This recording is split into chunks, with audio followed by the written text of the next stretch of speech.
টাক মাথায় চুল লাগানো যাবে কিনা, অল্প দাড়ি তাদের চাপ দাড়ি উঠানোর জন্য কি ঔষধ ব্যবহার করা যাবে, মেয়েদের কি পশু পাখি জবাই করা জায়েজ আছে, বলেন স্ত্রী মারা গেলে স্বামী গোসল করাতে পারবে, ছোট সূরা আগে এবং বড় সূরা পরে পড়া যাবে কি না, মোবাইলে কোনো সূরা রিংটোন হিসেবে রাখা যাবে কিনা, না নারীরা উচ্চ আওয়াজে কোরআন তেলাওয়াত করতে পারবেন কি না, নূপুর পরা যাবে কি না, জীবন গীবতের গুনাহ থেকে বাঁচার উপায় কি, ভাই মনে কিছুতে পা লাগলে সালাম করা কি জায়েজ না, শ্বশুর শাশুড়ির সাথে বনিবনা না হয় তাহলে আলাদা থাকলে কি গুনাহ হবে, খাওয়ার সময় ছেলেদের গোপে পানি বা খাবার লাগলে তাকে হারাম হবে, রঙ্গ ছবিতে ভুলে দৃষ্টি পড়ে গেলে কি গুনাহ হবে, টয়লেটে থাকা অবস্থায় যদি আজান শুরু হয় তখন কি আজান উত্তর দিতে পারি না। আমরা প্রশ্ন উত্তর দেওয়ার পর্বে মহিবুর রহমান প্রান্ত আপনি জানতে চেয়েছেন নামাজের ছোট সূরা আগে এবং বড় সূরা পরে পড়া যাবে কি না। ভাই মহিবুর রহমান প্রান্ত এভাবে নামাজ পড়লে নামাজ হয়ে যাবে, যেমন সূরায়ে ফাতিহা পাঠ করার পর আপনি সূরায়ে কাউসার পাঠ করলেন, এরপরে সূরায় আপনি ফালাক পাঠ করলেন, অথবা শুরুতে আপনি সূরায়ে ইখলাস পাঠ করলেন, এরপরে সূরায়ে ওয়াইলুল লিকুল্লি পড়লেন,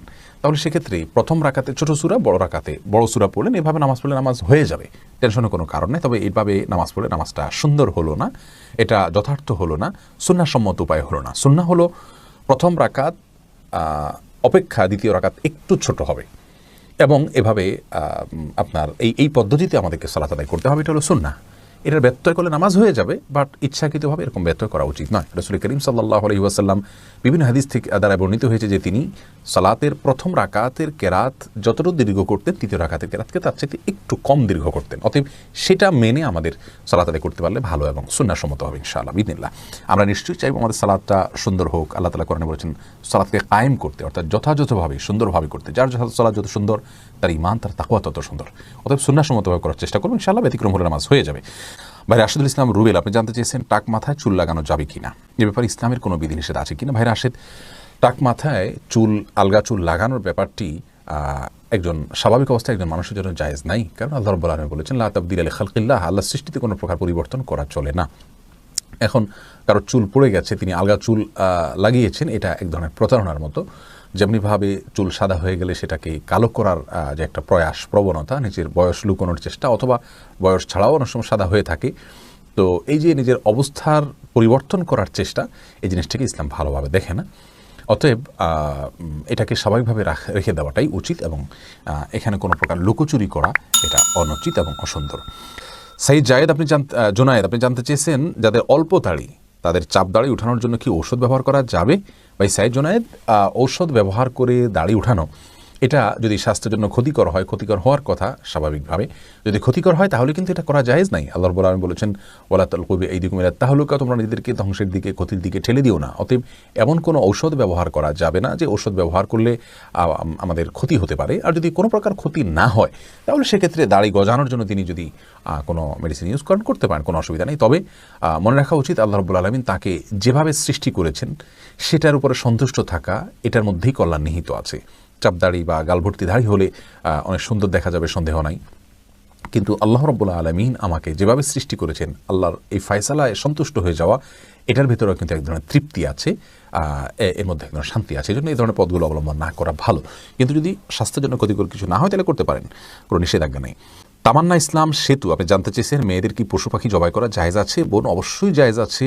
মুরগি, হাঁস, এই জাতীয় পশু পাখি, গরু, এগুলো জবাই করার ক্ষেত্রে অনেক উদাহরণ আমাদের সমাজে আছে। যেমন ভাই বোন দুজন মিলে একসাথে গরু জবাই করতে পারবেন না শেয়ারে, তারপরে আপনার মেয়েরা গরু বা ছাগল বা কোনো পশু জবাই করতে পারবেন না, গোসল ফরজ অবস্থায় গরু ছাগল জবাই করা যাবে না, স্বামী স্ত্রী একজন ধরবেন একজন জবাই করবেন এভাবে করা যাবে না, এরকম নানাবিধ কথা আমাদের সমাজে প্রচলিত আছে। এগুলো সবগুলো ভ্রান্ত ধারণা। ছেলেরা যেমন জবাই করতে পারবেন, মেয়েরাও কিন্তু সেভাবে আপনার জবাই করতে পারবেন, কোনো অসুবিধা নেই। জবের যে শর্ত আছে বিসমিল্লাহ আল্লাহু আকবার বলে জবাই করে ফেলবেন। এরপরে ফাহিম আপনি জানতে চেয়েছেন স্ত্রী মারা গেলে স্বামী গোসল করাতে পারবে, আর কি কি করণীয় আছে স্বামীর জন্য।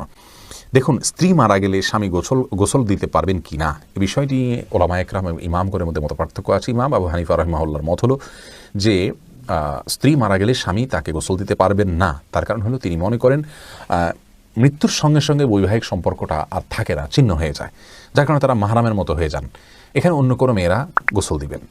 যদিও অন্য ইমামদের অনেকেরই মত হলো যে না, বৈবাহিক সম্পর্ক মৃত্যুর মাধ্যমে ভেঙে যায় না, বরং বৈবাহিক সম্পর্ক তালাক না দিলে সেটি কিয়ামত পর্যন্ত বরং চিরকালের জন্য, অনন্তসীম কালের জন্য সম্পর্কটা হয়ে যায়। যার কারণে তাদের দৃষ্টিকোণ হলো যে স্বামী তার স্ত্রীকে গোসল দিতে পারবেন, স্ত্রী তার স্বামীকে গোসল দিতে পারবেন। তো এক্ষেত্রে যদি ভিন্ন কোনো ভালো মহিলা থাকেন যিনি গোসল দিতে পারেন সেটা ভালো, এবং এক্ষেত্রে কোনো অসুবিধা নেই। এরপরে ভাই এমডি আবদুল্লাহ জানতে চেয়েছেন নারীরা উচ্চ আওয়াজে কোরআন তেলাওয়াত করতে পারবেন কি না। ভাই আবদুল্লাহ, নারীরা উচ্চ আওয়াজে কোরআন তেলাওয়াত করতে পারবেন, তবে সেটি পরপুরুষের কান পর্যন্ত যেন না পৌঁছে সে ব্যাপারে চেষ্টা করতে হবে। নিজের বাসায় করতে পারেন, নিজের ঠিকানায় করতে পারেন। নিজের ঠিকানায় যদি বাসায় যদি দেবর থাকেন, অন্য কেউ থাকেন, তাহলে তাদের কান পর্যন্ত যেন আওয়াজটি না যায় সে ব্যাপারে তাকে সচেতন থাকতে হবে। কারণ কোরআন তেলাওয়াতের ক্ষেত্রে কণ্ঠের মধ্যে কোমলতা সৃষ্টি করতে হয়, সৌন্দর্য সৃষ্টি করে তেলাওয়াত করা হলো তেলাওয়াতের আদব। আর সে আদব রক্ষা করতে গিয়ে যেন তিনি কোমল কণ্ঠে সুন্দর কণ্ঠে পড়তে যাবেন, সেটি পরপুরুষের মনের মধ্যে বাজে চিন্তা আসার কারণ হতে পারে। সেই জায়গা থেকে তিনি জোরে পড়বেন যদি একাকী থাকেন বা কেউ না শুনে, আর যদি কেউ শোনার মতো থাকে তাহলে তার কান পর্যন্ত যেন না যায় সেভাবে তিনি তেলাওয়াত করবেন ইনশাআল্লাহ তাআলা। এরপরে এমডি মনিরুল ইসলাম জানতেছেন গীবতের গুনাহ থেকে বাঁচার উপায় কি। ভাই মনিরুল ইসলাম, গীবতের গুনাহ অত্যন্ত জঘন্য গুনাহ, বান্দার হক খুবই জঘন্য গুনাহ। আর এটা আমাদের কাছে ঘি ভাতের মতো হয়ে গেছে। সকাল বিকাল দুপুর দিন রাত বাসায় অফিসে রাস্তায় ঘাটে পরিচিত অপরিচিত সবার সঙ্গে আমরা অহরহ গীবত করে বেড়াচ্ছি। এটা মহামারী হয়ে গেছে। চোখের গুনাহ আর মুখ দ্বারা গীবতের গুনাহ, এগুলো আমরা সবচেয়ে পরিমাণে বেশি করি। আল্লাহ তাআলা আমাদেরকে হেফাজত করুন।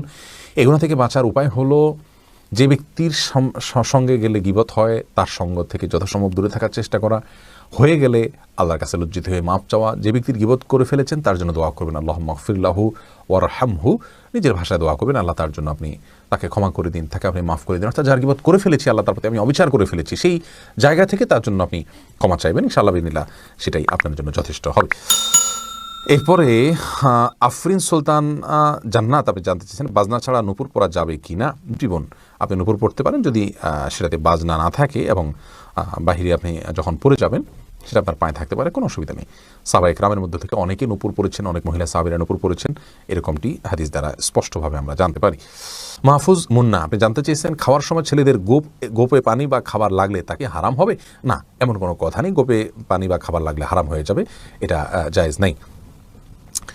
রবিউল ইসলাম জানতে চেয়েছেন কোনো কিছুতে পা লাগলে সালাম করা কি জায়েজ। না ভাই, কোনো কিছুতে পাও লাগলে সেখানে হাত দিয়ে সালাম করতে হবে। হাত দিয়ে যদি সালাম হয় না, পা ছুঁয়ে এটাকে সম্মান করতে কোনো কথা নেই। কিন্তু আমাদের সমাজ যেহেতু পাও লাগাটাকে অসম্মান মনে করা হয়, এটা ওরফ, আর ওরফের একটা এতেবার এবং গ্রহণযোগ্যতা ইসলামী শরিয়াতে আছে, যার কারণে কারোর গায়ে পাও লাগলে সেটা লাথি দেওয়ার সাথে কিছুটা সাদৃশ্যপূর্ণ হওয়ার কারণে আমাদের সমাজ এটাকে দূষণীয় মনে করে। আরবেনরা দূষণীয় মনে করে না, তার জন্য পাও লাগলেও এটাকে কিছু মনে করে না। তো আমাদের সমাজে যদি দূষণীয় মনে করা হয়, সেহেতু যার কাছে যার গায়ে পাও লেগেছে তাকে যদি আপনি একটু টাচ করে আপনি আসলে পাও লাগাতে চাননি, হাত লাগাতে চেয়েছেন অথবা অশ্রদ্ধা করতে চান, এটা বোঝাতে চান, তাহলে সেটা ঠিক আছে, এটাতে দোষের কিছু নেই। তবে এর মানে এই নয় যে তাকে আপনি সালাম দিবেন। শারমিন সোনালী আপনি জানতে চেয়েছেন যদি শ্বশুর শাশুড়ির সাথে বনিবনা না হয় তাহলে আলাদা থাকলে কি গুনাহ হবে। আলাদা থাকলে গুনাহ হবে না, ওনাদের হক যদি মোটামুটি আদায় করা হয়, তাদের যেটুকু প্রয়োজন, আলাদা থাকলে যে গুনাহ হবে এমন কোনো কথা নেই। নাহিদ আলম জানতেছেন উলঙ্গ ছবিতে ভুলে দৃষ্টি পড়ে গেলে কি গুনাহ হবে। ভুলে দৃষ্টি পড়ে গেলে গুনাহ হবে না, কিন্তু যখনই স্মরণ হবে তখনই সাথে সাথে ফিরে আনতে হবে। আল্লাহ তাআলার ভয়, আল্লাহ তাআলা আমাদেরকে সেই ভয় এবং তাকে নসিব করুন। এমনি বাপি জানতে চেয়েছেন আমি টয়লেটে থাকা অবস্থায় যদি আজান শুরু হয় তখন কি আজান উত্তর দিতে পারি। না ভাই, আপনি অপেক্ষা করবেন, বের হয়ে আজান উত্তর দিয়ে দিবেন। মোবাইলে কোনো সূরা রিংটোন হিসেবে রাখা যাবে কিনা। না, কোনো সূরাকে রিংটোন হিসেবে রাখা যাবে না, কারণ এতে কোরআনের প্রতি অসম্মান হয়। এদিক থেকে অসম্মান হয় যে কোরআন আপনার রিংটোনের কাজে ইউজ হওয়ার জন্য নাজিল হয়নি। এটা কোরআনের আয়াতকে দিয়ে যদি আপনি ঠোঙা বানান, সেখানে মুড়ি রাখেন, এটা যেরকম অপমান, রিংটোন হিসাবে কোরআনের আয়াতকে সেট করলে এরকম অপমান, কোরআনকে অজায়গায় ব্যবহার করা হয়। আর দ্বিতীয়ত হলো এটা যে কোনো জায়গায় বেজে উঠবে, টয়লেটে বেজে উঠতে পারে, সেক্ষেত্রে অসম্মান হবে আল্লাহর কালামের। আবার অপূর্ণাঙ্গ অংশে আপনি তেলাওয়াতের এমন কোনো পর্যায়ে আপনি কল রিসিভ করতে পারেন যেখানে অপূর্ণাঙ্গ কথা থেকে যাবে, সেটাও কোরআনের অপব্যবহার। সব মিলিয়ে এটাকে রিংটোন হিসেবে ব্যবহার করা যাবে না।